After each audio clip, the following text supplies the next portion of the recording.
ছোট্ট সোনা দাদু ভাই আর দিদু ভাইরা, তোমাদের আজকে একটা গল্প বলবো। শোনো গল্পটা, ভালো লাগবে গল্পটা। শোনো, গল্পটার নাম হচ্ছে কুঠার ও জলদেবতা। আচ্ছা, শুরু করছি গল্পটা। একজন কাঠুরিয়া মানে যে কাঠ কাটে, নদীর তীরে গাছ কাটছিল। সে খুব গরিব, অতি কষ্টে তার দিন চলে। মনে মনে সে তার দুঃখের কথা ভাবছিল আর গাছ কাটছিল।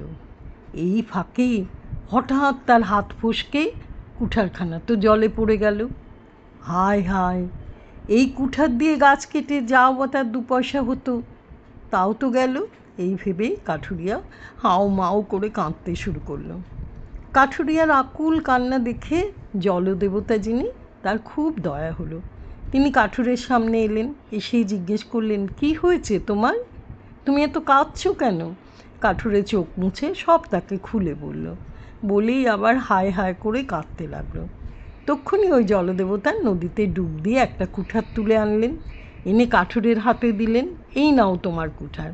কাঠুরে ভালো করে দেখে বললেন, না না না, এটা তো সোনার কুঠার, এই কুঠার আমার চাই না। জলদেবতা তখন আবার নদীতে ডুব দিয়ে একটা রূপোর কুঠার হাতে নিয়ে উঠে এলেন। তিনি কাঠুরেকে আবার প্রশ্ন করলেন যে, এটা কি তোমার কুঠার? কাঠুরে আবারও বলল, না না না, এটা আমার কুঠার নয়, এও আমার কোনো কাজে লাগবে না, এ আমি চাই না। জলদেবতা তখন আবার নদীতে ডুব দিয়ে উঠে এলেন, এবার তার হাতে একটা লোহার কুঠার। তিনি কাঠুরিকে সেটা দেখে প্রশ্ন করলেন, এবার দেখো তো এটা তোমার কুঠার কিনা। কাঠুরে তো খুব খুশি, সে লাফিয়ে উঠে বলল, হ্যাঁ হ্যাঁ হ্যাঁ, এটাই আমার কুঠার। আপনি যে আমার কী উপকার করলেন, এই কুঠার ফিরে পাবার আমার কোনো আশা ছিল না। বড় দুঃখী গরিব আমি, আপনার দয়াতেই এটা আমি ফিরে পেলাম। চিরদিন আমি আপনার কথা মনে রাখব। আপনি আমার কাছে মানুষ নন, দেবতা। জলদেবতা তখন ছদ্মবেশ ছেড়ে নিজেকে প্রকাশ করলেন। তারপরে কাঠুরিয়ার হাতে একে একে 3টে কুঠারি দিয়ে বললেন, তুমি এত সৎ, এত লোভ তোমার একদম নেই, এবং তুমি খুব কাজের মানুষ। তোমার সততায় আমি মুগ্ধ হয়েছি। তার পুরস্কার স্বরূপ আমি তোমাকে সোনার আর রূপার কুঠার দুটো দিয়ে দিলাম। তো সেই গরিব মানুষটি, সে তো নিজের এমন কপাল দেখে অবাক হয়ে কিছুক্ষণ দাঁড়িয়ে রইল, তারপর ধীরে ধীরে বাড়ি চলে গেল। প্রতিবেশীদের সবাইকে সে এই ঘটনা খুলে বলল। সকলেই তো খুব অবাক হয়ে গেল, এই অদ্ভুত ব্যাপার তো আগে কেউ শোনেনি। সবার মুখে মুখে এই ঘটনা চারদিকে প্রচার হয়ে গেল। এবার অন্য একটি লোকের এই ঘটনা শুনে খুব লোভ হলো।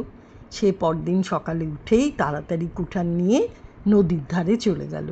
গাছের গোড়ায় 2-3 বার জোরে জোরে কোপ মেরে ইচ্ছে করে কুঠারটাকে জলে ফেলে দিল।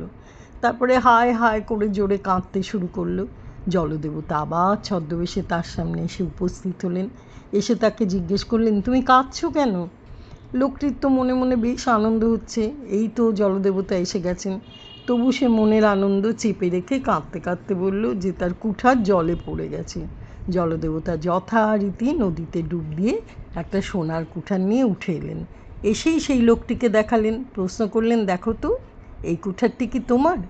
সোনার কুঠার দেখে তো ওই লোকটির 2 চোখ চকচক করে উঠল। সে খুব খুশি, বলে, হ্যাঁ হ্যাঁ হ্যাঁ, এই তো আমার কুঠার, ওহো আপনি যে আমার কী উপকার করলেন, বলে সোনার কুঠারটা হাত বাড়িয়ে নিতে গেল। জলদেবতা বুঝতে পারলেন যে লোকটা খুব লোভী আর মিথ্যুক। সোনার কুঠারের লোভে সে মিথ্যে কথা বলছে। তিনি খুব বিরক্ত হলেন এবং রেগে গেলেন। ওই লোকটিকে বললেন, শোন, আমি বেশ বুঝতে পারছি তুই খুব খারাপ লোক। তুই কি মনে করেছিস আমি কিছু বুঝতে পারিনি? এই সোনার কুঠার পাবার উপযুক্ত লোক আর যেই হোক না কেন, তুমি নও। এই বলে প্রচণ্ড ধমক টমক দিয়ে সোনার কুঠার জলে ফেলে দিয়ে জলদেবতা জলেই মিলিয়ে গেলেন। ওই লোকটা তখন হতবুদ্ধি হয়ে ভাবতে লাগলো, হায় হায়, লোভ করতে গিয়ে তো আমার কিছুই হলো না, উপরন্তু আমার লোহার কুঠারটাও জলে তলিয়ে গেল। বেশি চালাকি করতে গিয়ে লোকটা শেষকালে ঠকেই গেল। তো এটার থেকে একটা জিনিস জানলে যে তুমি যদি সৎ হও, তোমার যদি লোভ না থাকে, বা যদি তুমি সরল হও, তাহলে কিন্তু সবাই তোমাকে সাহায্য করবে। আর যদি তুমি চালাকি করো না, চালাকি করলে কিন্তু ঠিক লোকে বুঝে নেয়, তখন কিন্তু তোমাকে কেউ সাহায্য করবে না। বুঝতে পেরেছো?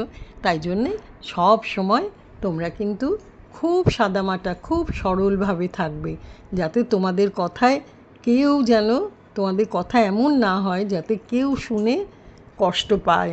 হ্যাঁ, কাউকে কিন্তু কখনো মনে কষ্ট দিয়ে কথাও বলবেন না, আর অন্য কিছুতে যেটা তোমার নয় সে জিনিসে কিন্তু লোভ করবে না। ঠিক আছে? ঠিক আছে, তোমরা তো গল্পটা শুনেছো, মনে হয় ভালোই লেগেছে। আবার আমি পরে আসবো, আবার অন্য গল্প নিয়ে। আজকে তাহলে যাই।